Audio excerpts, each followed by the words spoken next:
iz prvog proletarskog korpusa i 12. udarnog korpusa.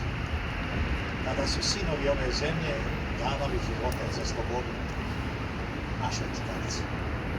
No prije toga želim da pozdravim sve vas ovde prisutne, porodice palih boraca i potomke istih, a svakako i borce iz naše prošlosti. Posebno pozdravljam predsjednika Gradske skupštine Čukarica, gospodina Srđana, i predsjednicu skupštine opštine Čukarica, Tatjana. Ne znam šta da vam kažem. Pričati se o ovome može mnogo. Ali jedna stvar je osnovna. Sloboda je stigla na Čukaricu 19.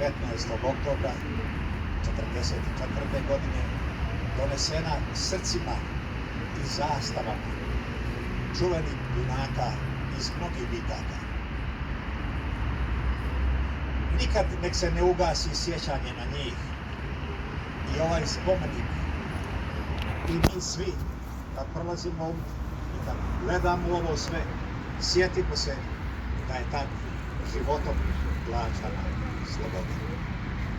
Dragi Čukaričani, ja u ime Saveza boraca Čukarice želim svim žiteljima srećan život, boljitak, napredak u porodici, u poslu, u školi, jer samo tako složno i u radu možemo biti zadovoljni, srećni i bolji.